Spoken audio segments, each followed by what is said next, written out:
have company here. Are we all met? I think so. Okay, we have panelists. Where did I miss something? Yourself? No, panelists. Okay, brilliant. Hello, and I am the moderator. Okay, hi everyone. Thanks for being here. This is Being in Company, a panel on why and when and how we start theater companies. I'm very excited. I am Madeline Wall. I am the leader of the Birthplay Project, which is a company dedicated to placing reproductive stories in public memory, guided by the principles of reproductive justice. That's what we're about. I'm going to moderate this conversation between some brilliant leaders that are sitting amongst you.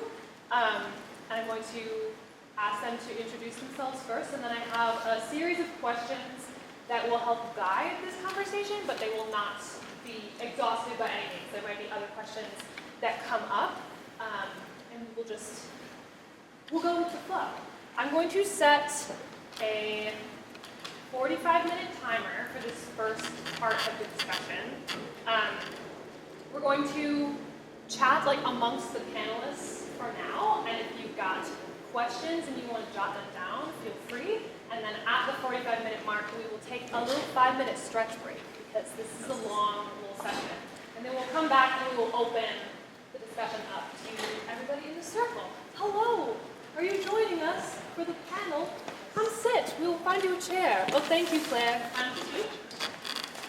I want to have two. Do you want one? I can have one. I like the I can say it. There's something about the moving group. I'm a very active facilitator. People who work with me as a director often like to make fun of me by saying that I'm constantly doing ballet, because it just helps me think. So that's just a me thing. Don't mind me. Okay. Do we want to start with you, wonderful Alex Church? I'm going to ask you to just introduce yourself, name and pronouns, and then introduce yourself in relationship to your company.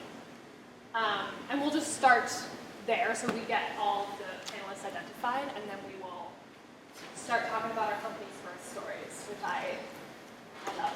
So, yeah, kick us off. Hello, everyone. My name is Alex Church, I use he, him pronouns. I have been working as an artist in the Twin Cities for 7-ish years now. Got a little tiny break from Madame Rona, and just recently started my company, Third Space Theater. Some of you all heard me yap about her earlier today, but she's here, she's live, she just did her first show, and eager to do the second come January. Thank you. Hi folks, my name is Tim Kelly. I use he, him pronouns. I am managing director and co-founder of Melancholics Anonymous alongside Rachel Rapella, not with us today. I represent our crew. And I'm also run by Beautiful, thank you. I'm Julie Phillips. I moved here in 2012, I think. I used to be on the producing company of Theater Unbound, which was the women's theater in the Twin Cities. Sadly, we died in COVID and are no more. So I will tell you more about why we're doing this thing, but I am here today talking about the Justice Theater Consortium. We are an organization that basically has two branches. We're trying to deepen community and sort of reimagine how theater gets made and created and produced. And so we are building a consortium of small theater companies that are under 100,000 in budget and have justice at the heart of their mission or their practice. And we are building a coalition of individual artists who are members of those same communities served by the theater companies to see if we can come alongside and help individual artist producers produce the work that maybe doesn't quite fit the mission of what their company does, but empower those voices. So we kind of have those two branches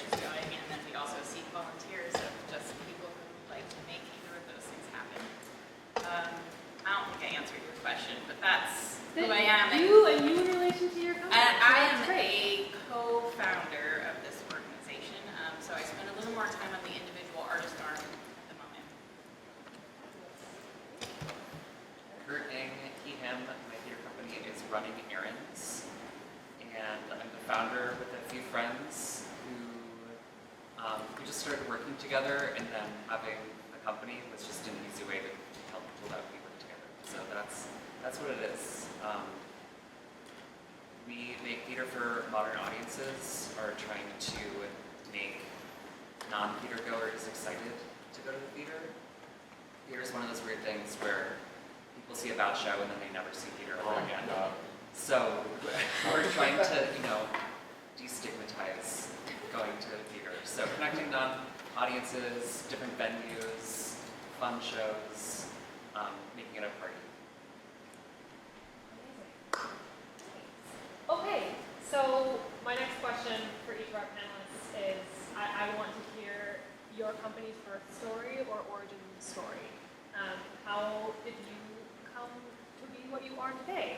And specifically, I would love to hear about whether there was a moment or an action after which it was official. So whether that was naming the entity, whether that was something public like a website or a social media account or an announcement, whether that was an agreement that was signed between group members, like what in the origin story or the birth story made it an official thing? I was producing theater under my own name for a couple of years to mixed success. Not necessarily in terms of like, did we do it, but more did I personally enjoy it? Did I have fun? And then last year at the Fringe Festival, I produced this show that I, like for financial reasons, and also after a really bad first Fringe experience that I had, decided to just bring my friends on board. I was like, I wrote this really nutter butter script where I play Ronald Reagan, not in the way you think, and then, thank you, was like, I want people that I trust that will come on board and let me do this thing with me. They'll do it for free and we'll have fun doing it and it will be okay. I just wanted to include time. And at that point then, after the show was over, because I was an actor, I was fully in actor mode, and then I watched the video back, and then watching the video back, I was like, oh, I had fun. I did, I enjoyed it. It didn't crash and burn. I didn't go home wanting to drink. It was an enjoyable experience, and that was really transformative as a producer. I don't know how many of y'all have produced before, but she's a stressful job. And Do we want to do a show of hands? oh yeah, You please. produced independently or in collaboration? Amazing. Yeah. What does producing mean? I know. Yeah, but it's all So there. a lot of us know this experience of just taking on this mountain of stress, and prior to that experience, I was like, I can't even really enjoy it. I'm doing this thing to make the art because it fulfills me, but it was so stressful. And then I got these friends around who were all like, I can see that you're stressed. Do you want me to help you figure out how you eat feathers on stage? And I said, why, yes, I do. Thank you so much. That would actually be a real gift. And I walked away from that experience, finally able to evaluate it, realizing that it was enjoyable, to then think, I want to keep doing this. I know that I'm going to keep doing this, whether or not it is helpful or harmful for me personally. History has proven that at this point. But this was a great experience. How can I replicate it? Oh, it was because I had all these people who were good people, who wanted to help, who were eager to help, and none of them were even paid. My little Midwestern brain is if I pay you and you like me and you're helping me, that makes sense. But if you're just doing it for free out of the goodness of your heart because you are a fellow human, what are we doing? So then I was planning to produce again, wanting to do these projects, had these ideas, had this team now that I liked working with, and just decided it's time. And again, then that's what does it mean? What does it mean to do this? And for me, it felt like I was going to do it when I just sent the email to these people saying, I like to work with you, I want to make stuff with you, let's do it. Because in the act of writing that email, I wanted to codify what is the mission statement that I want us to to align under, what is the ethos that we were trying to do. Because I had my own personal ethos on everything that I was producing for a while, but the act of like writing it out to then kind of sell it to other people became the moment where it made sense. And in the lead up to that, I had applied for fiscal sponsorship through Springboard for the Arts, which is an arts organization in St. Paul. For those of you that don't know it, they have just a mountain of resources for producers at like an emerging level. And one of those resources is fiscal sponsorship, where they basically will be the receiver of grants on your behalf, charge you like a little fee to do it, but then you can use the fact that they are this gigantic organization to access larger funding. And also take in donors or donations that can be tax deductible. If you know people who want to give you $500, but they're like, I need that write-off, that's the way to do it. And so I got that, wrote up the email, sent it out, made the Instagram account, and then all of a sudden it's like, all right, we have our company. So slow birth, but a birth nonetheless. A long labor. Okay, so can I ask, did you, just in terms of the sequence, when did the like Instagram account and fiscal sponsorship happen in relationship to the email and people's responses to the email? I was looking at it for my panel earlier today. I sent the email in October, I think, of last year. October or November, one of the two. And within the sequence of events, it was writing up the email, I know that I want to do this, how do I get the business license, because you need that to get fiscal sponsorship. Very easy, don't let that scare you.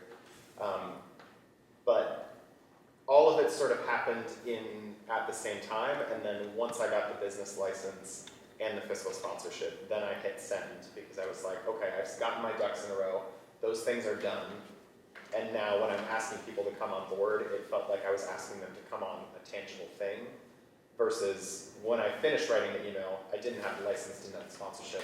Then it was like, okay, this is loosey-goosey, I'm asking you to join an imaginary boat, but now the boat is real, I've made it. I'm very interested in like company as boat.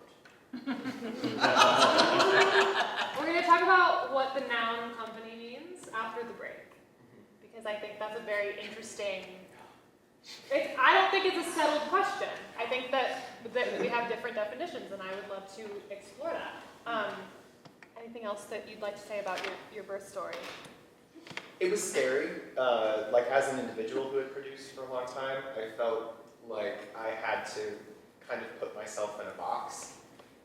Especially writing like, this is the mission statement, this is this thing that I'm trying to start. I was like, okay, I want to do these kinds of pieces, but what if for whatever reason I like wake up tomorrow and I really want to do Joseph and the amazing Technicolor Dreamcoat? That does not fit into this mission at all that I'm putting out there in the world. I don't want to do Joseph, that's for other people, God bless you. But it was like, okay, I'm painting myself into a corner in a sense, and I don't feel that way anymore, but it was like, I have to put in writing what it is that I want to do as an individual, especially because I was starting this as an individual. I think if you're starting in more of like a 10 people are getting together to do something, like you have that brainstorming ability of like, what are we unifying around? But I was like, no, come with me on this versus let's figure it out together. So just a difference in approach, but one that I agonized over for quite a while. Yeah, thank you. Okay, so yeah, I'm hearing like company as boat that one person constructs and then invites people to hop on. I'm hearing company as like container, including mission statement, that can provide limitations to create within. Just like marking those things. Who would like to tell the next birth story?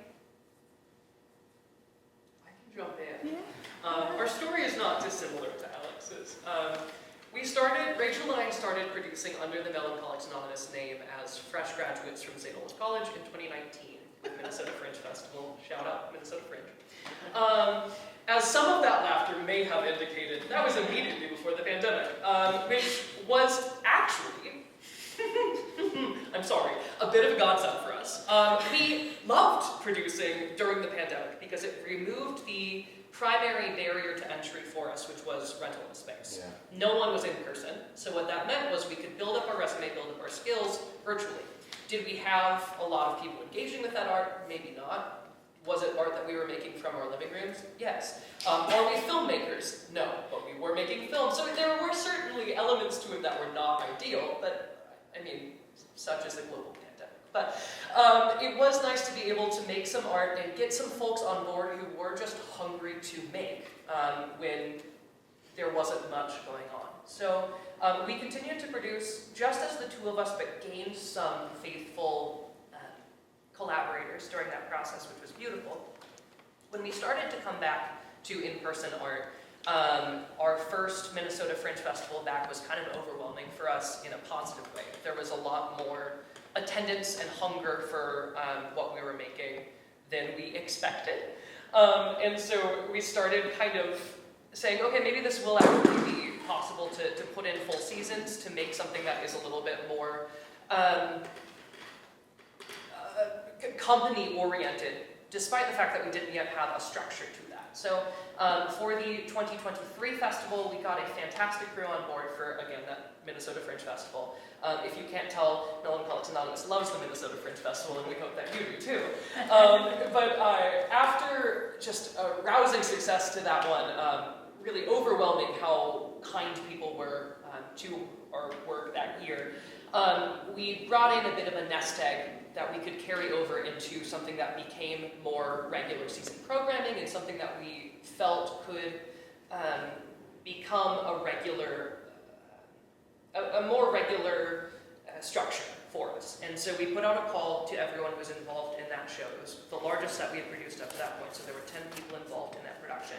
And we said, hey, we are thinking of making this something a little bit more board-oriented, something a little bit more company structured, rather than just being two producing individuals. Would you be interested in being a part of that? And we received, shockingly, 100% acceptance to that. So we formed a group of 10 core artists and an unofficial board surrounding that. And over the next 2 years, we started kind of formalizing roles within those 10 core artists, something of a vague, loosey-goosey org chart. We have our regular company meetings, and it's an unofficial board, and I say unofficial because we are not 501c3 yet, so we don't have like a board of directors per se, but we do have key members who contribute to the life and evolution of this group. After that fact, we then became a state-recognized entity, LLC. We applied for and received fiscal sponsorship through Springboard for the Arts. So everything kind of happened in a little bit of a different order than Alex's, but similar. We had an event that showed us that we can do this and enjoy doing it together. We had support from others that said, perhaps there is hunger for your art, which is just a beautiful thing, and then we received that support of a larger organization. And that's, I'd say, our birth story. Nice, thank you. Thank you. Cool. Mine feels so much lamer than everyone else's.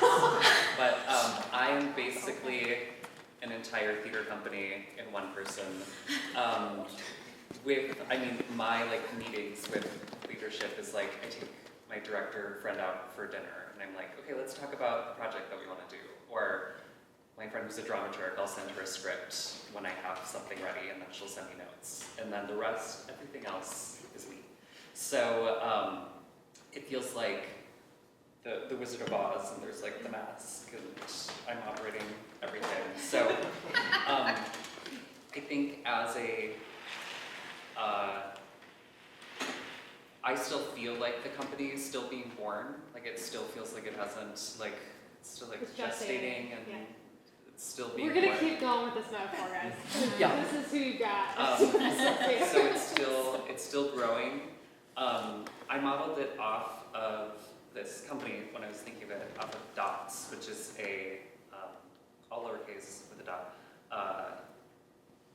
Set designer, prop designer collective in New York. And so they're all independently set designers, prop designers. So they're hired out independently. but also they work on a lot of Broadway shows, a lot of off-Broadway shows as a collective.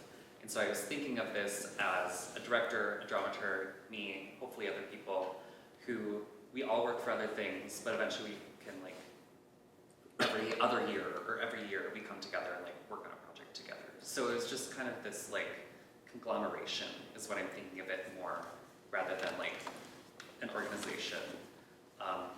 We all have what we do, and then we come together to work on a show. So we've made 2 shows together, and then I do a monthly series, or monthly. It used to be every other month, now it's quarterly. So there are new short plays that anyone can be a part of, and I get directors, actors, writers together. It's now at the Hive Collaborative, and so that's kind of my ensemble making, and we've had about 100 people be part of that since 2023. So I think it's just a big ensemble of people that I know. So that's the company. I'm figuring out what it is, but not setting anything in place. Yeah. Yeah, cool. I want to just, this is a half-formed thought, but I think it's an interesting thing for us to think about collectively.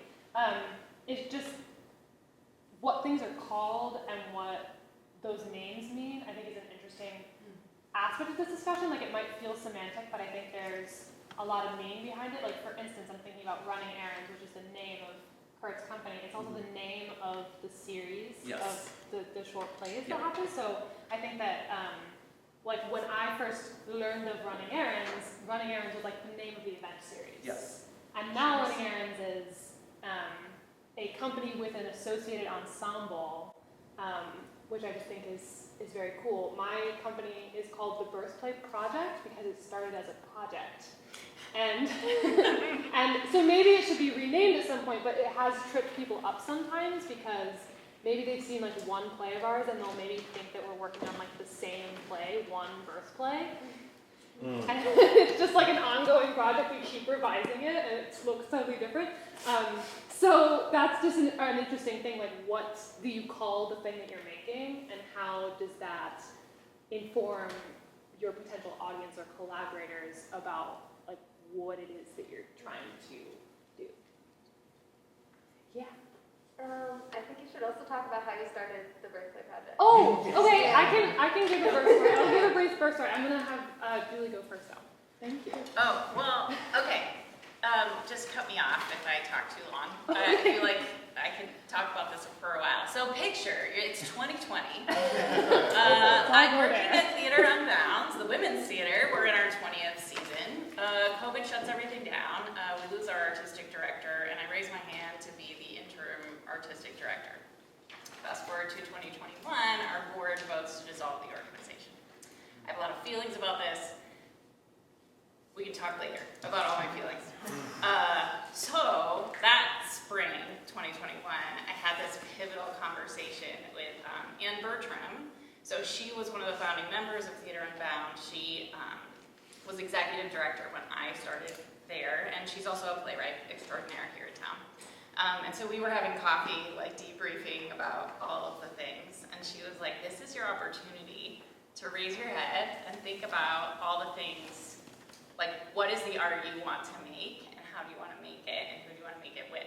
And it was like a light bulb, because before it was like, I want to make women's theater because that's the company that let me in, you know? Like, and I care about this topic, but there's also limitations there, right? Like, so you had yourself in a box. Like, we produced work by women with a female protagonist that drives the action with hopefully a majority female group, but like how does a non-binary person who was raised femme like interact with that? How do we handle a trans man who has a lived experience of being treated female previously? Is that included, right? Like when you set your company, you set these limitations for yourself.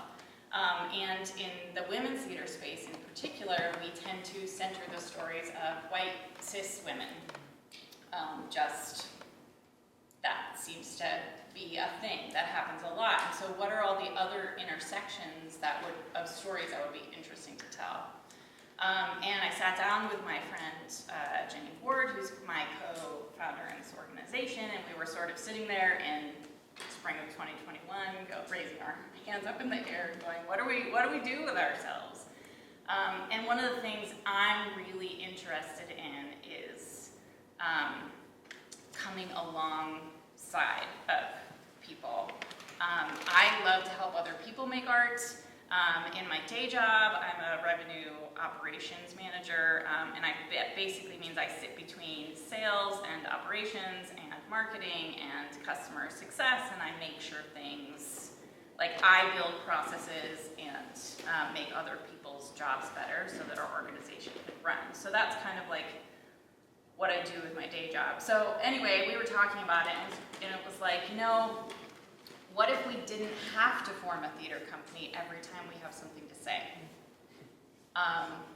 What if we had the ability to make theater making a thing where maybe childcare is provided when you're at rehearsal, or maybe bus passes are part of the compensation so you can get to rehearsal, or like, what if everyone was in an ADA compliant space for rehearsal or performance?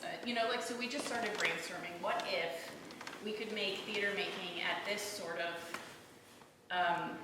level? We're not talking about changing what the Guthrie's doing, but what if we could sort of make this a more just place in order to make stuff? And so then we just started iterating on what that would look like, and I guess that is how Justice Theater Consortium was born. We thought, like, in my time with Theater Unbound, it's like we, for example, one year we got a grant and we were able to spend $10,000 on marketing. But in isolation, that meant we had basically one person that we paid a little under $10,000 to do all our social media and then make some things happen. But what if there were 4 or 5 other companies of a similar size with a similar budget who all contributed $10,000, and we could hire a person with skills to do this work for all 5 of us for a season at $50,000? Like, now all of a sudden we're providing somebody with, like, we can actually get someone who wants to do arts marketing and pool our resources together while still maintaining our individual organizations, like, feel and demographic and area of focus. And so that's sort of how we were born. We're about 3 years old. We spent a lot of time listening. We've met with people from a whole variety of organizations. There's plenty more organizations to meet with, to find out, like, what are they doing and what do they need? Could we collectively rent rehearsal space so we just have it for 6 months and then all the organizations do it together? Like, could we rent a performance space for 3 months in a row and do our shows in rep so audiences have time to know what's happening? Could we share, like, could we come alongside and start thinking about how to, in the women's theater, we're so focused on hiring women, but that didn't change anything about other organizations' tendency to hire women. And it didn't change anything about other organizations' tendency to choose plays by women or tell women's stories, and to a degree, because we existed, no one else had to. And so are we making, right? Like, it's like there's already a women's theater, we don't have to tell those stories, someone else is doing that. So all the rest of it can be by men. And so, so as we're brainstorming, anyway, these are the things that keep us up at night on how can we come alongside each other and pool our resources so we aren't all, like, spending the same money to do subpar stuff. So that's kind of how we were born. In the dissolution of Theater Unbound, we, as a part of that, we had a meeting with the board and the artistic company with Dawn Bentley, who is with the Minnesota Fringe. And so she was just talking about organizations in general and other options and fiscal sponsorship and things like that. And so when Jenny and I said, okay, this is a thing, we think we want to do. We want to focus on telling, empowering voices, BIPOC voices, women's voices, LGBTQ voices, those who are differently abled, we want those voices. There's probably other voices we haven't sort of thought of that are underrepresented in Twin Cities theater in particular, and how can we elevate those? So we sat down with Dawn, and Dawn was like, well, Minnesota Fringe fiscal sponsors. Do you want us to fiscal sponsor you? And so we're actually fiscally sponsored through the Minnesota Fringe.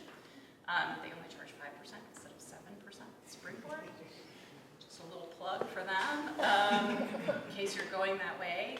And that, I would say, is the moment I paid my, whatever it was, $50 fee and was officially fiscally sponsored, I feel like is the moment where I was like, oh, we're doing this thing. Yeah. I think it's going to be real. Lots of different moments where something can feel real. That's all very exciting. Thank you. I am going to tell a brief birth story about the Birthday Project, but the questions I'm priming to ask, just so we can so I don't forget as I'm telling the story to ask these questions. I would love to hear about what existing structures or companies have been inspiring to our panelists, and what kinds of visions they have for emulating what has been inspiring for them.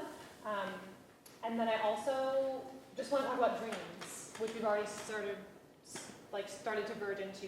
What's the big dream for what the company becomes? So those are the two seeds I want to plant. Okay, I'm going to be as concise as I can. The Birthday Project is, it started as, I called it the site of my artistic research. When I was in undergrad, I was doing a liberal arts degree where I was training in intimacy choreography, and I was studying dance, and I was taking sociology of women's health courses, and I have developed an interest in staging reproductive stories. Specifically, I had never seen a naturalistic scene of childbirth on stage ever, and I directed a play called Dry Land. It was a student production, which has a scene with an abortion in it, and that was my first foray into choreographing the specific kinds of intimacy choreography that go into scenes of medical intimacy rather than the specificity of what we typically think of as sexual romantic intimacy. So that was my research, and I created the Birthday Project as a site of that research. I'm also a playwright. So I was writing scenes with naturalistic birth scenes in them, and I was putting them up, and I did not assume anyone else would want to do that with me. That's very specific. And so I did a few productions under that name, but I was very obnoxious about the fact that it was not a company, because it was just me. I was like, make no mistake, it is merely a project. And then we did two iterations of a play that I wrote called Mary's Wondrous Body, and that was in 2022 and 2023. And through the process of making that play, a group emerged that was very interested in formalizing, and we formalized at the very beginning of 2024. So that's the Birthday Project's birth story. We're a company of 10, which is great. Thanks. Okay, let's talk about inspiration.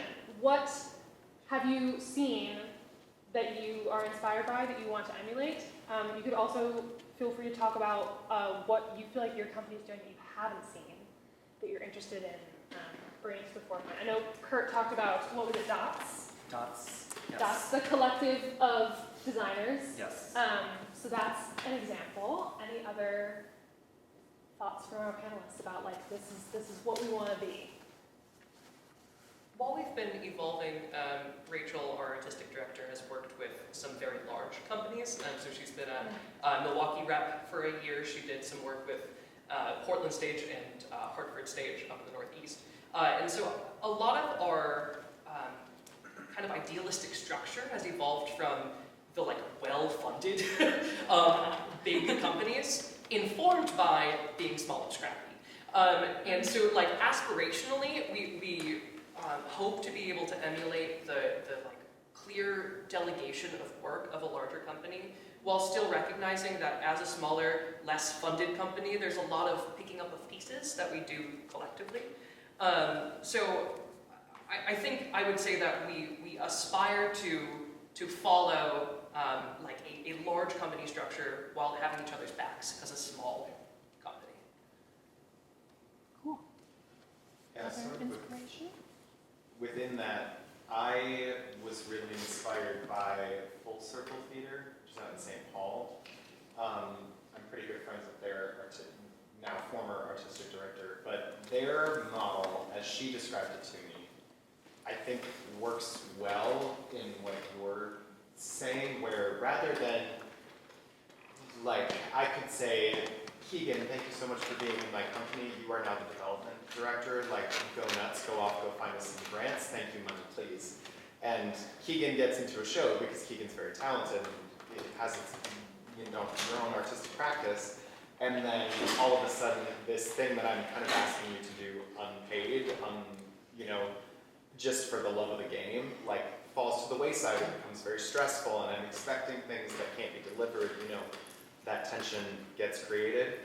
But what Full Circle does, in a sense, they're big enough now where they have a couple like paid staff members, but they have this like core artistic leadership team of people who live in an amoebic leadership, where there is somebody who is like, this is my baby, I'm driving the ship, but everybody else is a talented like artist, marketer, administrator, strong enough to go pick up some folding chairs or like call somebody to get us a porta potty, like whatever needs to be done, and that is the group that's like really picking up the slack as needed. But then also when somebody gets into a show or is sick or has children or family things going on, they can say like, I don't have capacity to help out right now, and we don't have those boundaries, so that it's not like, oh no, we don't have our development director. This grant is coming up. What do we do? Who has the language? I don't know how to write. We all are able to fill in. So that was something I was hoping to emulate with this company that on our one show has worked really well. And I look forward to it working well forever. It also allows each of us, like kind of in the way that we want to do things, we are invested then not only in like the art making, which is what we all want to do. Like, I love getting money, I hate writing grants. I just don't want to do it. But I know that I have to get from point A to point B. And so the fact that we have this team that's like, I want to make the art, but also I understand that the art needs help to exist, that we can work together on that in this amoebic, undefined way. Number one, that they all, as like emerging artists, are growing and like trying out new things and being able to like spread their wings and stretch their muscles. But also then we have that investment in knowing how hard it is.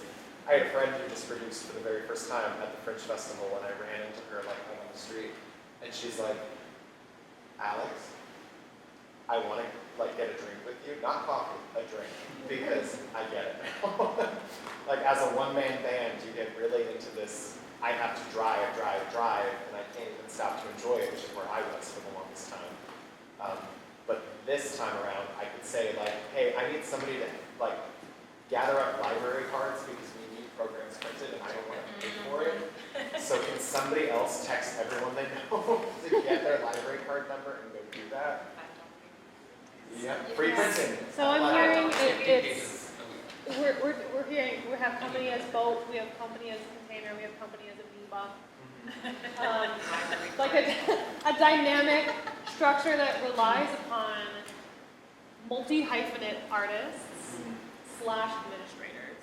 Yeah. So a collective of people who are willing and even eager, hopefully, to function both as artistic contributors and as administrative contributors. We talk a lot at the Birthday Project about redundancy, which can feel a little corporate, but it's basically just the idea that, like, in an ideal world, and in full transparency, this is not how our company functions right there are at least 2 people who can do any given job. Yeah. It's not that the company relies upon the presence of any single individual, and that's not the model for every company. It sort of has not been true in our history, but I think there's a real strength to that concept. So, something to think about. If I may piggyback on that, Please do. also as a group of young artists, we have a couple of folks pursuing career development. So we have 2 folks going back to school of our 10. And when you take out a fifth of the company, right, there's you hope for that redundancy and you find it, right? You find someone to pick up that slack, but there is definite slack that's left when you lose some folks. So we're working on like what does it mean to have a company hiatus, a sabbatical, and how do we fill those gaps? And when you've got smart people too, like they're gonna get shows, they're gonna get new jobs, they're gonna go to grad school. Like those things just happen when you're with energetic, invested people. And so having an understanding of how can we accommodate for that rather than pray to God it doesn't happen. Like one of our company members was supposed to be at a presentation earlier, but then got called to rehearsal earlier. And so it was like, okay, we will be distributing that later here really quick. Yeah. It's just a reality. If I have one piece of advice as an operations person by day, like write up your SOPs. Like what is the standard operating procedure for our ticketing system? What is the standard procedure for because then later, if you grow and you add new people to the team, you can hand them a handbook that says this is how we do the part of the job that's your part now. Yeah. Okay, we have like 3 minutes before the break. I just want to hear from our panelists, like, just, this does not have to be formed thoughts, but just like, what are your big dreams for what your company becomes? I think our company is a tree, if you need another metaphor. Yeah. Like Birth and trees. like we are trying to create a trunk of stability so that people can expand their branches in the directions that they need to go. And so we have 2 main branches where it's supporting small companies and then it's supporting individual artists. But in essence, like those will get as big as the people who sort of raise their hand and say, I would like you to come alongside me as I build this thing. I would like to be in consortium with other companies and work together. And I think that's what we hope to be. Right now we're stumped, but Beautiful. I think of myself as a producer who writes plays because the plays don't exist that I want to produce. So playwriting is kind of the back burner, and then the producing is what I really focused on. Like I like making the ticketing system, I like applying for grants, I like getting people together, finding rehearsal space. Like, I love all that stuff. You're really good at it. So, yeah. and it's all this like huge, I think of like the whole experience of the theater as like a big party that I'm throwing. Like every piece of it is part of the art, and it's not just what you see on stage. But that means it takes me a long time to do the thing because it's so much stuff.